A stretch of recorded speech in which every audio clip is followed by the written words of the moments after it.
Goes live at 5 plus 3.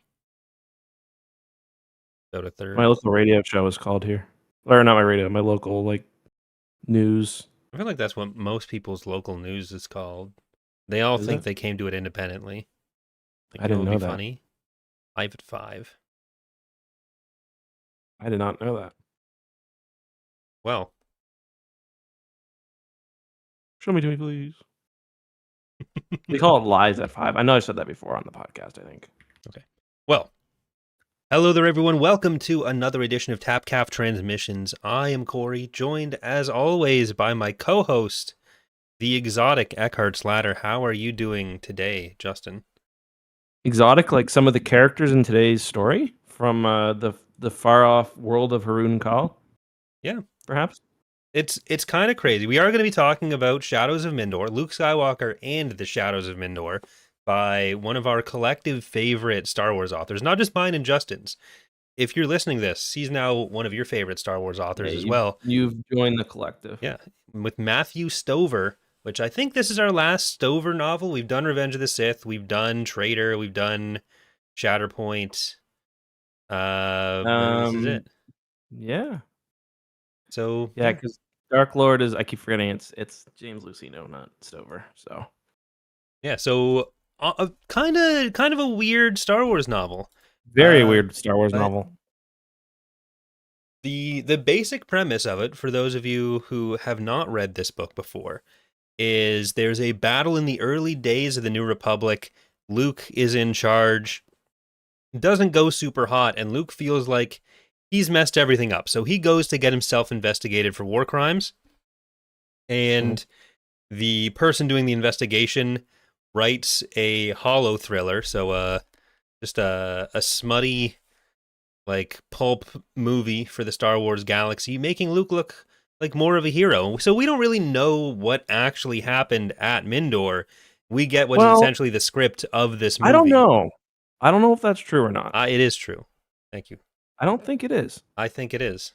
Because at the end, they discuss the elements that were wrong in his story, and it's not what we got in the book. Yeah, because we're listening to the changes having already been made. Because one of the things they also say at the end of the book is that Luke says he thinks that Shadow Spawn is still out there, but in the book we had just read, he disintegrates into the universe. Well, yeah, he does, but he also has shown essence transfer powers. We know he dead. He dead. Well, I think he shows up in a later book. In the story presented, he's dead. I don't. It says he knew nothing more. Yeah. And then, like, the complaints that Luke has about the story, like, we don't see his goodbyes with Nick. The guy's like, oh, I didn't think that mattered. I wanted to end with R2. That's how what we just saw ended as well. Yeah. We are seeing the movie. The things that are described in this book. I'm not necessarily convinced. I mean, I think it's supposed to be ambiguous. That's some Life of Pi ass shit, Justin. Well, no ambiguity. Only correct takes. Okay.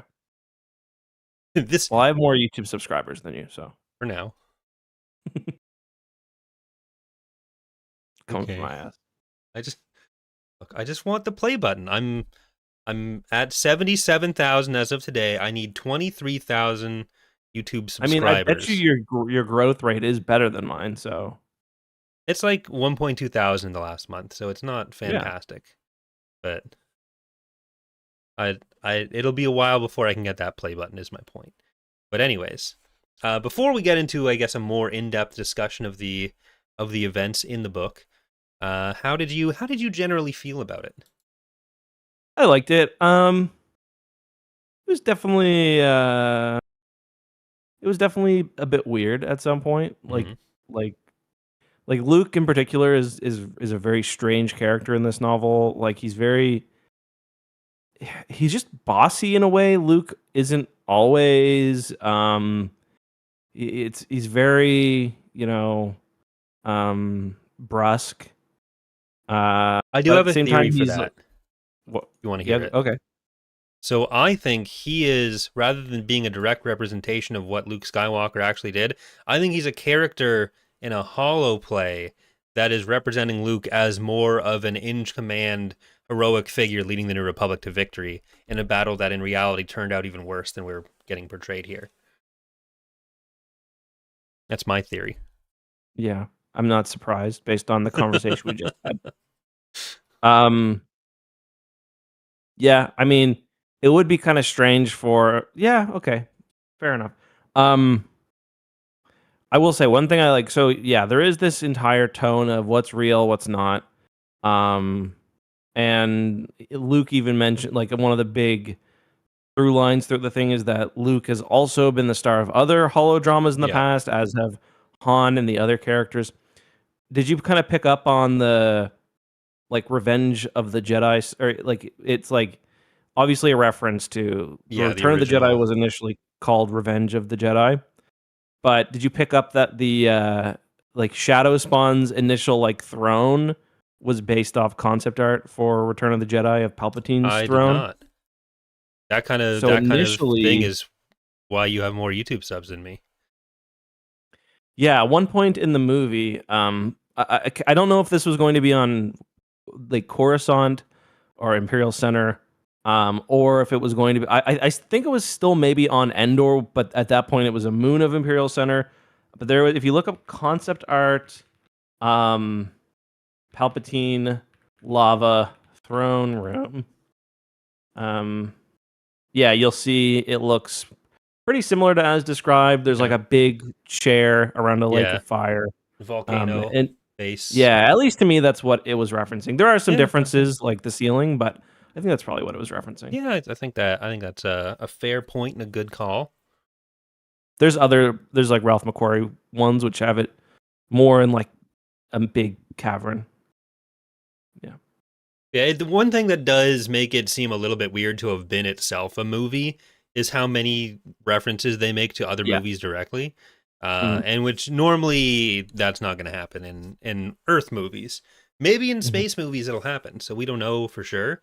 Mm-hmm. But one thing that I did like there is that because this book has such a focus on Luke and the idea of like Luke as he actually is versus Luke as this legend, and Luke has to kind of accept that even if the legend doesn't necessarily represent exactly who he is, and maybe he's made some mistakes in the past, he grows into this position of accepting that like he can be this Jedi hero, and maybe that's better for what the galaxy needs. So after he throws away his lightsaber off the cliff and is kind of still mellow or kind of in that funk, he does agree to train Rey. Oh, sorry, I'm wrong. Sorry, wrong movie we're talking about.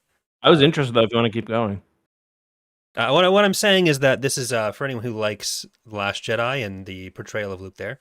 I think this is another great one to look at. yeah, you made that tweet, and I agree. Where yeah, because like that movie, as you mentioned, the sequel trilogy as a whole has has this idea of Luke as a hero, and Finn knows Han Solo and Luke as well. They're legends, and this definitely plays on that as well. Where Luke is, and I think that's part of the reason why. So the book starts and ends with Luke, as you mentioned, trying to get an objective look at what actually happened, and obviously that is not what he gets. He ends up getting a guy who tries to sell it for. He basically writes a script that he's going to sell for a movie, um, and yeah, it's interesting. And Luke is definitely like he's very unsure of himself. Keep in mind this is right after it's like less than a year after Endor. He's been given this command of this massive quick response task force, and he's very unsure and he doesn't know what he's doing right. And also, Ben and Yoda aren't calling anymore. Yeah, it's still a few years before Obi-Wan just stops showing up. That happens in the Thrawn trilogy where he tells Luke, "Sick your whining, kid," and then he just leaves forever. Yeah. But he's got to start finding his own way in the world. And luckily, he comes into contact with a character in this book who is very familiar with several Old Republic Jedi. Uh, who you'd think that Nick Rostu, one of the main characters in Shatterpoint, the famous Mace Windu book, would have been able to tell Luke a bit more about the old Jedi Order, But they just kind of like skate by some of those topics here, and then it sounds Well, like they Nick want to goes off talk to about it, but hunt. they don't really get the chance. Well, Nick survives this book. Yeah, They well, could trade like comm numbers, and he's busy. they could be in. Yeah, he goes off to hunt shadows or to hunt Chronal, so they don't have time. But too bad. Could have been People useful. talk about like the Denning verse. Like, what do we call this like um phenomenon of like characters being in one thing, being in Coruscant Nights, and then showing up like in the post Endor era? Like, do we call that like I don't know, but it's Like interesting. specifically pre like Clone Wars ish era characters that then show up Yeah, in the post Ender period. I don't know. like yeah. Oh, jeez, I just accidentally clicked on something. Um, yeah, like do we call that like I don't know, like is it good? Do you like that? Like I don't know. I didn't need to see Nick Rostu and the big guy Mace Windu fought in this. Like I don't really think it added to anything at all. Yeah, it's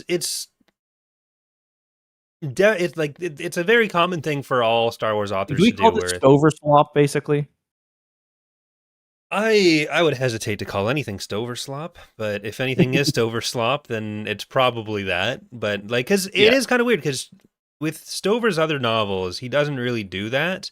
No. Because I mean, Shatterpoint and Traitor, you're not going to have much of a connection there. Um, and Revenge of the Sith is Revenge of the Sith, but this is like very different time periods, and it's weird because like the the characters from Harun Kal ending up on Mindor is never like super explained. Yeah. It's just that Shadow Spawn has collected all these prisoners, and it kind of makes sense in that like Carvaster was on Coruscant, but I don't remember what happens. Like Nick becomes a Republic agent, and then he would have like just been going off and doing stuff during the Clone Wars, but then he would have avoided the Empire after that. So I'm not Yeah. sure how he would have gotten involved, how he would have gotten to Mindor. So it is honestly one of the more jarring things, one of Mhm. the more jarring character appearances, and especially with how much knowledge that Nick would have had from having worked with the Jedi, then it is something that could be a little bit problematic for giving Luke Mhm. this partner who would be able to give him so much information that ultimately ends up being lost. Uh, so that yeah, but I like Nick as a character, so I'm willing Yeah. to let it slide. Yeah. He's good. I wouldn't say I necessarily enjoyed his like back and forth with Luke in this one, but maybe that is because it is script Luke. But Yeah, yeah, I just didn't enjoy it. I really liked the book. I just didn't necessarily like the dynamic between those characters and their dialogue. It's like Luke is gonna be snippy, and Nick Rostu is gonna challenge him, and Luke's gonna say, "Trust me, I'm a Jedi," which kind of is strange given a lot of the book is about his uncertainty, but he's also very but boss. it would make sense if it was by a person who's trying to make the Jedi look like infallible galactic heroes. Just throwing that out there. Hmm. So the basic problem that is going on is an Imperial warlord has set himself up on the kind of inner rim world of Mindor. It's a little bit north of Kuat, northwest, and it's on the Prelemian. I want to say, if Hmm. anyone knows where that is. Uh, but yeah, so this Imperial warlord named Chronal was a former Emperor's Hand. He's a very frail, ugly man, as he lets us know repeatedly. And Yeah. he's trying to use essence transfer essentially to take over a body that he can use to take over the galaxy. He's not a Sith. He is instead a secret third thing, not a Sith or a Jedi. He's a sorcerer of Rand from the unknown regions. And it's basically just the only force in the galaxy is the darkness and destruction. So he's literally just an evil bad guy for the sake of blowing up things like the Like cartoon caricature. he's like not even a nihilist because he's like wants to actively destroy things. Yeah, like he's not saying, "Oh, it doesn't matter because it'll all end." He's like, "Oh, it's gonna all end, and I'm gonna fucking help." Uh, Yeah. so he is on this planet Mindor, which Mindor's neighbor had been blown up by Imperial interdiction testing, essentially gravity weapon testing. So they've installed themselves on this base.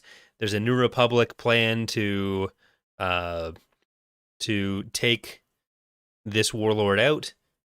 They go in. Luke is leading the task force, and a gravity bomb tears his ship in half. So him and a few of his forces try to make it down to the surface and fight off Chronal, who is using these melt metal and it's a substance called melt metal, where he's basically able to implant these crystals into pawns, and they become Lord Shadow's pawns. One of them being Lord Shadow Spawn, who is Nick Rostu being mind controlled. So a lot of mind control going on. Some Mandalorians get involved. Ultimately, he gets killed in space, maybe, Chronal. And yeah, so Luke's very upset It's about the also outcome. like Everyone he dies. controls more than just he controls the actual metal itself, and Yes. there's a whole thing like that. Like that's a big part of the story. It is very strange. Like all of it is strange. And for those of you who have read the old Star Wars newspaper dailies, I've got a really nice hardcover coffee table book with like the first however many of them. He's also kind of made to be the character of Black Hole. Or no, sorry. I forget what he's called. I can't remember if he's called Black Hole in that, but he's basically like he's one of the Emperor's agents, basically. Yeah. So the character's identity can be a little bit difficult to follow if you haven't read the book before, because he's Chronal is his name, Black Hole is his like Imperial agent title, but then there's also Lord Shadow Spawn, who is like his persona, the warlord on Mindor, running his forces, which is what he creates by taking over people like Nick Rostu.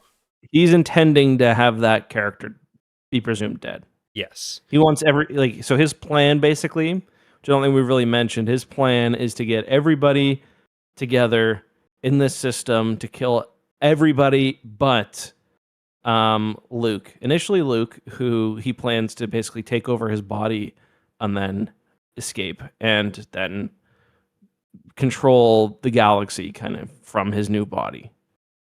So it's not the first time we've had a plot like this. It's kind of similar in a way to what Palpatine imagined in Dark Empire. It's similar to a few other characters we've gotten, even like Plagueis' master, but with him, he wants it to be completely secret. Mm-hmm. Yeah. So it's there's a lot going on. Like he has been practicing a Luke Skywalker impression for years, because he's been planning to take over Luke's body. When he decides to take over Leia, he's like, oh, that's Palpatine. One thing I learned from him is to be adaptive. But he was like making fun of Luke's accent. It was very rude. Yeah, he called him basically a hillbilly. Also, thank you, Django Fett, for sending a gift for 800 joules of Turn It Up. I don't know what that means. I don't know what that means. I don't know what a joule is. Thank you, Django. Thank you. But yeah, so I enjoyed those Chronal and his evil lair moments of him being very mean about an Outer Rim accent, and he's basically like, oh well, I'll take over Leia. It'll be fine. I'll just pretend I have severe brain damage for if anyone notices. Yeah. Oh, I don't know anything about her life. Just brain damage. Just brain damage. It's all brain damage. Yeah. And so as this psychic and light and dark battle is going on, there's a more traditional battle going on in the system where, as Corey mentioned, it was a former Imperial test facility that cataclysmically destroyed a planet and is now kind of slowly killing the rest of the system. Luke just walks right into this trap. Like, he does not do any due diligence. He kind of susses out the fact that it might be a trap. He goes in anyway. It goes terribly. Shadow Spawn has tens of thousands, it seems, of like TIE fighters available. And he's got the whole system basically rigged with interdictors, and they're not only stopping everyone from retreating, but they're also throwing all the asteroids and stuff in the system in you know whack, and they're going to eventually cause the sun to put out so much radiation that everyone dies. So it is like a big trap that no one is going to survive, not even the Imperials. And then Luke walks right into that, then Han walks right into that, and then Leia and Rogue Squadron walk into that, and then Lando and the Mandalorians. So Yeah, the Mandalorians were kind of the glupshido of this book. Like, yeah, they for were sure. the gratuitous cameo that doesn't actually end up doing all that much. It's just to have Lando have someone to talk to. So I Yeah. was kind of hoping we'd see some talk about the Nagai and Toph war, which the Mandalorians were involved in. I was hoping to as well. But no, they were just working for some Imperials. They were gonna not surrender some world, and Lando's like, you know what? The Imperials weren't planning on paying you. If we don't Mhm. kill you, they're not gonna pay you. If we do Mhm. kill you, you're just gonna be dead and you're not gonna get paid. Why don't you come work for me and I will pay you? And Ben Scheiss is like, you know what? Let's do that. That's cool. Finn, this is like a Shiso. pre. There are lots of like Bantam and even pre Bantam era glup shitos in this. Like Galandro, who's the guy that Han we read. I think I can't remember if it's Star's End or which one he's from, Yeah. but he's the guy that Han Solo duels with. And one of the characters kind of knows of that story and knows of his famous blaster and whatnot. So Mm-hmm. there are lots of like it is this is like boomer glup shitos where it's Yeah. like because this was like well into the I think this came out in what, like, was it like 2012? 2009. It's Okay, a 2009. latter day, but not quite like end of Legends. Yeah, but it's far after the Bantam era. So this was Yeah. like if your dad read Star Wars books, this has his glup shitos in it. Yeah. Like the if your dad is our age also, but maybe. Well, when the book released, but yeah. Yeah. I I think there's there was still a fair number of books coming out. You got Yeah. Last Jedi coming out after that. Even Darth Plagueis coming out. So there was a lot to work off of. Obviously, Shatterpoint came out before this. So you got Mhm. to. Otherwise, how do you bring in the characters from it? But Yeah. yeah, I think I would have preferred instead of Nick Rostu and his Harun Kal crew getting more of the Mindorians, because you Mhm. have the people, the Mindorees, because you do have Mhm. some people who live on Mindor, and there's also the Rocks who got sent to Mindor from Taspan 1 or whatever it was, the other, Mhm. or Taspan 2, the planet that Yeah, got too. destroyed. And you get a fair amount of focus on the Taspan 2 people, because those are the metal rock people, who no one really realizes is alive until, or is, or can be dealt with or communicated with until Luke uses the rocks that Chronal is using to control other people to kind of communicate with them. Yeah. So we get some focus on them. We don't really A get lot of much rock of the stuff in actual this book. Mindorees. Instead, the ones we We don't get see, anything of them really. They're there and they yeah, got special armor, but that's about it. yeah, they're just working for Aona, Nick's girlfriend. So Yeah. we never really hear any of their opinion on what's going on. So if we're gonna trade anything, I think if you get rid of Nick and instead the the local characters actually be local, that could be fun. But then, like, I you're feel like already Nick with could be Nick, way he's already older than a his captive, girlfriend. so that's the point. Minor quibble, I feel like minor Nick node. had to be way older than his girlfriend, right? It sounds that way. Because He's because 50. yeah, and she reads more like she's in her 30s. Yeah. Well, Everyone uh just talks about how I guess she could be an attractive older woman. yeah, but the alternative is that she's being talked about as like a potential love interest for Luke or even Han, and Luke's objection is that he doesn't like redheads. Yeah, So which of course, a little wink and a nod there. yeah, that's Stover coming in on the Kevin J. Anderson side of the author shipping wars. Naturally, he's a Yeah. Callista truther. Yep. I did Maybe. enjoy the at the start with the Mandalorians coming in. The Mandalorians always get talked up and blah blah blah. Like, okay, there's a nice shot here at the overpowered Mandalorians. Yeah, he says something like basically exactly that. That like the Mandalorians are always perfect. They have perfect morals. They have perfect like they can do everything anyone can do but better. And yeah, that's definitely a little Yeah, Karen Travis slander. It's not even slander because it's for you know hours with nothing to do but listen to Mandalorians yap. Han didn't hate Mandalorians in general. He'd never met a single one of those stuck up, more studly than thou, self-proclaimed mess facts, masters of every single flippant aspect of combat, who could even so much as say good morning without making it sound like he was really saying it better be a good morning, because if you pull anything all without hesitation, jarler your weak, peace-loving Corellian butt till you don't know what galaxy you're in. He didn't hate Mandos in general. He only hated the ones he'd actually met. Further, some screwed up sense of honor or ethnic pride or something had somehow made these particular Mandalorians unwilling to speak basic during these talks. So he goes off into a little bit of racism. And Han does say he's not a racist person, but we've all read the other books where Han has to interact with an insect. And he Han is is like racist as often as not when encountering yeah, aliens. it's a good 50-50 for him. And this is him after being like softened by having a A politician's diplomat, wife. yeah. Yeah. So Han probably is pretty racist. It was a big thing with all the diplomatic dinners in like Young Jedi Knights, where as soon as the kids go off screen, most of what Leia has to do to get things back on track is deal with a slur that Han lets slip. And like an old Corellian one too. Yeah, the Corellian slurs are some of the worst. Can't say that about Duros. I mean, especially in Corellian space, yeah, Duros would be probably don't want to hear what Thraken Sal Solo has to say about him. No, absolutely not. Yeah, so there's some good Mando talk there.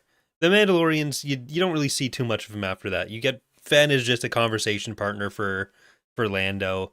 Not a Mhm. ton else with the other super commandos. Yeah, they're mostly off. They kind of exist to be sent on missions Hmm.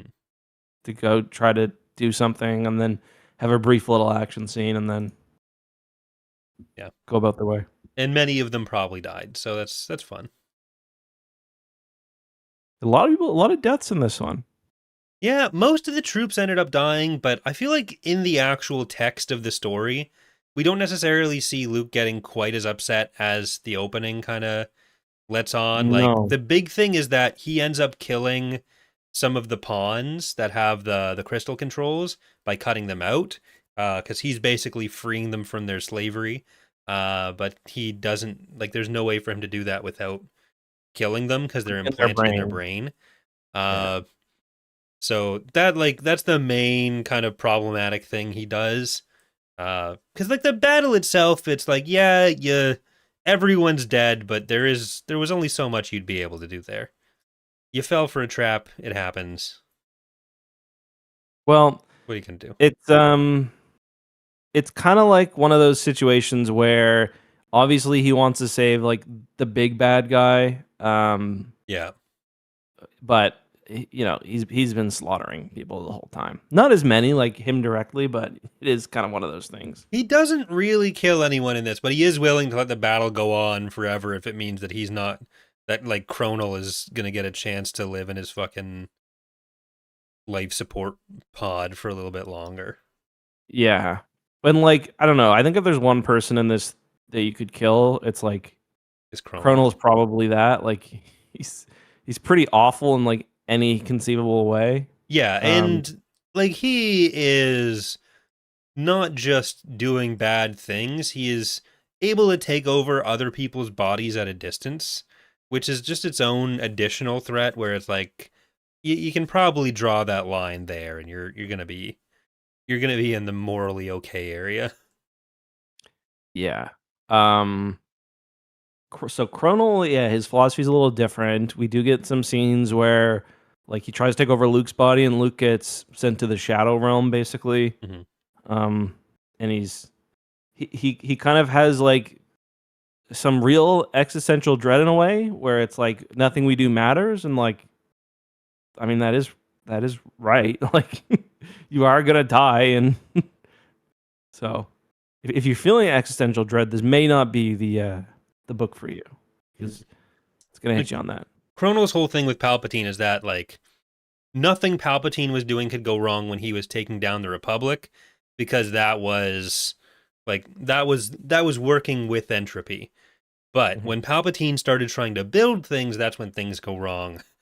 And uh, so he realizes towards the end of the book, like, oh, where I've fallen down now is I started trying to build my own second Imperium here. And he starts doing this monologue to Luke, which Luke responds to first by saying just So I funny. don't care, I don't which care. I Oh, I okay. fucking I'm lost sorry. it at this. Which like Luke goes on to explain more stuff, but just the idea of a villain monologue happening and the character just saying I don't care and just end the book there, that would have been it would have made me so happy, but Yeah, I loved that moment. yeah. It's like he's like, okay, I apologize for wasting your time. That's gotta be Chrono's. Maybe I'm projecting here, but that's gotta be like his biggest fear. Just that Oh yeah, like he's doing all this stuff for like the hollow thrillers, right? Like he made a bunch of hollow thrillers, he made propaganda films, and now he's laying out his latest plot, and the target audience is like, shut up. what was that? He's just like, shut up. He's just like, he's a larper. Like, he's literally a larper. Yeah. But to that end, with those hollow thrillers, we do get a bit of a glimpse into how the galaxy, like in different groups, thinks about Anakin or thought about Hmm. Anakin. Hmm. Because one of the things in the opening of Revenge of the Sith, Stover goes off a lot about how like Obi-Wan and Anakin are these like stars of the Republic, like they're publicly beloved. And we get a kind of follow up on this here with those same kind of themes, where like they're making movies about Han and Luke and Leia, which Hmm. makes sense.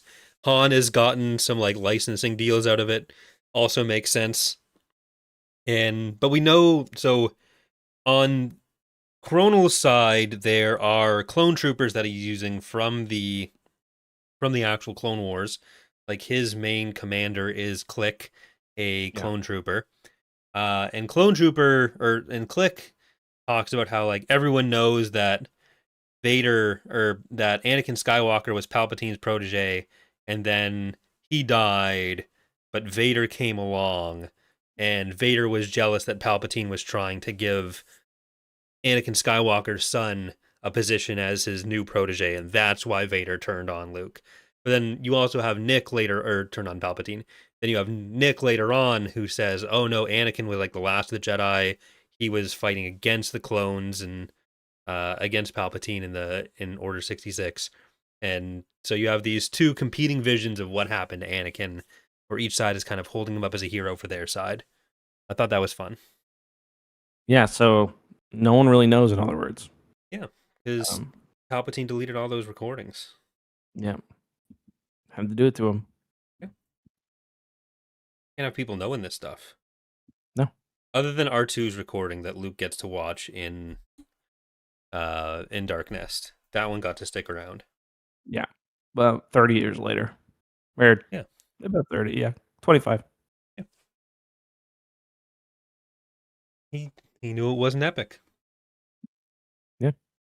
A droid knew that that kind of domestic violence wasn't okay, and yet Jason was like, "This is actually put her in her I place." think this guy was sick. I think this guy was the best. Well, we should have known like Vader wouldn't condone that. The Empire would never allow it. Yeah. Not with a woman there. Uh, yeah, we have looking at my notes. think that's most of the main ones. So actually, there was a mention early on. Han was talking about Leia hammering out the details of some planet coming into the New Republic. A minor star cluster inhabited mainly by hairy spider-looking critters who had thoroughly creeped him out, not least because these, Human unlike face. most Arachnid races, had very humanoid-looking faces, including mouthfuls of gleaming white, entirely human-looking teeth. So, are these supposed to be like Aqualish or something, It's not really or how are I imagine. they? I can't tell what species that's talking about. Yeah, I'm not sure. 'Cause, like Aqualish are people with spider heads because they're spider people, That's like like backwards Trench. though. That's what? Yeah. That's like the opposite. They're Yeah. like spiders with human faces and human teeth. Yeah, and like even the Harch are not quite like I guess Trench has the four teeth, but he's not quite in Yeah, the same. no, So does I don't anyone think if so. anyone knows what he was talking about, if there's a specific species being referenced there, I would love to know. Because Mhm. that sounds very funny. It Yeah. sounds kind of like do you remember the uh Yako Stark when he turns himself like after he's in the commerce or in the corporate sector, he turns himself into a spider robot and his face is just attached to the spider. Oh yeah. That was what I Yeah, was it's kind picturing, of but like that. organic. Yeah, there's another example that like maybe that's what I was thinking of. There's another one that I've got on like the tip of my. I mean, it's kind of like kind of reminded me of Maul too, in a way. Yeah, or Obviously, that's not what small. it's referring, but yeah, Spider Maul for the few years there. He's down in his cave, hanging out. Yeah, it's exactly like that, but hairier. Yeah. I don't think Maul has a ton of body hair. Keeps very No, smooth. he seems like someone who would shave himself a lot. Nothing wrong with that. No, it's fine. Got other things Uh, I can get on him about if I wanted. yeah. Any other things you can get the book on or get on the book about? We get some spaceship stuff. Yes. We get the Mon Calamari. It's not the Liberty, but it's the sister of it. Justice. Which is funny because I've seen Justice in a few Empire War mods, and it's always the MC80 type, but it's very clearly a Liberty type in this. We have a specific model for it. Thank You you, did it right. Magdar, for the $2 donation saying Stover popped Guessing off with with like nightmare. more hangers. Oh, sorry. Stover popped off with nightmare fuel with that. He did. Yeah, it's creepy. Yeah, we have What would a model where we with gave more it a bunch hangers? of extra hangers. Mm, And I yeah, forget who we gave it to. Oh yeah, we would have given it to Calback. yeah. Cuz yeah. And then we've got a bulwark and a couple acclimators, and The I think they CC just call the other ones. 7700/E's. Yeah, and then I think they call the other ones just Corellian frigates. Yeah. It was yeah, so remember Alderaan is also there, but I don't know if they specify the specific type. It to me seems like, or no, actually, I was gonna. Never mind. They talk about the or not the Independence, the other one as they say it's like a next generation Mon Calamari starship, but Yeah, if if it was built at the same time, that doesn't really track. no. Like let's see. We had we've given all of these are all available in the New Republic command staff. Hmm. Uh you can get Justice with Calback if you start in Era 1. And I think we gave Remember Alderaan to like Drayson or something. That's cool. Oh, You Burke. should make like you should have a specific like New Republic quick response task force fleet with all these ships. With That'd be Luke. cool. Yeah, We gave Remember Alderaan to Wilhelm Burke. I And don't I even think know we who that made it is. an MC80B. Yeah, that's kind of how I imagined it. And this would have been about the time they were starting to roll out. So Yeah. Burke is I do just like how a Lando is. background jump to light speed character. So. Lando is like a very competent military leader, and like he's presented that way Yeah. in comparison to, not that Han and Luke aren't, but he is like actual. He's like the one you think could have properly been in the like Yeah. a He runs it general like for a a long term. business. Yeah, he's very smart. Yeah. The rogues basically call him a hard ass, which I could see Lando being as a boss. I think that tracks. Totally. Yeah, totally. Whereas He's got high Han, standards for not so much for himself, him. so why wouldn't he have high standards for others? Yeah. And then he likes to sexually harass women. So Yeah. that's not cool, Lando. No. Not cool. No. Okay. Where would you, if we were to hypothetically rank these books uh, on a scale from F to S, hypothetically, not saying we actually do that, but if we did that, you could check it out in the link in the description to the Tapcaf Transmissions book tier list. But if we did that, what would you potentially put this book at? Um. Hmm. I don't know if it would be a. It's. I mean, it's on the edge of A to B. I like how weird it is. I really like the characters they bring in. I really like just how silly of a character Black Hole is, even though he takes himself like completely seriously. And the story is kind of weirdly dark as well. But I don't love all the writing, and the action especially didn't do it for me. Like it's a lot of running around. I don't find the rock creatures very interesting. So for me, it's a high B, but it is a B. Okay. I'm kind of in the same position. Shocker. Uh Can't think for himself. wow. But like we just both gave Mall Lockdown an A, and I feel like I probably enjoyed this a similar amount, and in some ways I thought this was probably better. Uh I think I'm gonna go with A. I almost Okay. feel like I'm gonna drop Lockdown down. Ooh.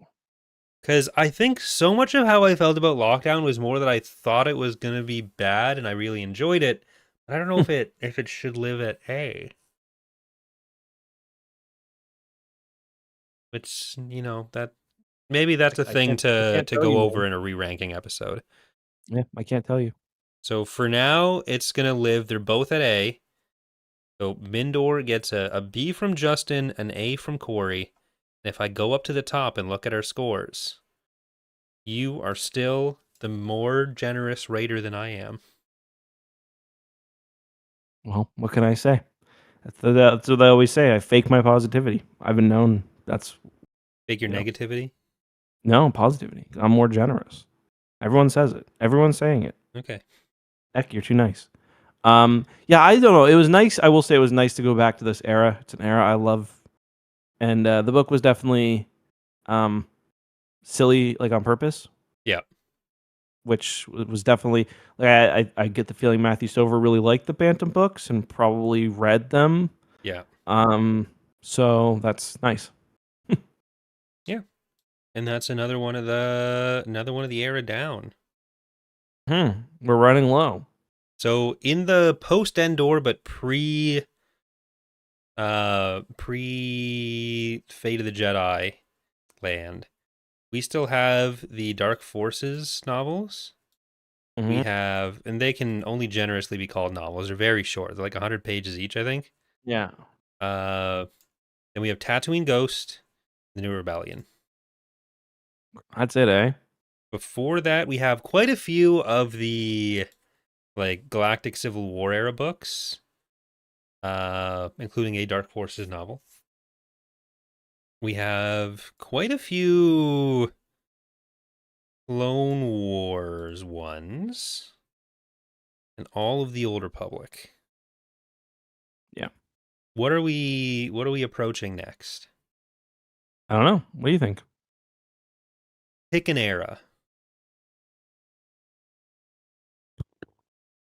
Um, How big of a commitment do you want to go for here? Not a big one. Next one. Not a big commitment. Like it's because like Old Republic stuff, I feel like you kind of got to do a lot of the Old Republic stuff together. Yeah, Other once the NHL than playoffs end, my reading time is going to increase somewhat. We're getting close. that's like 2 weeks from now. Probably 3 weeks. Yeah. Let's see.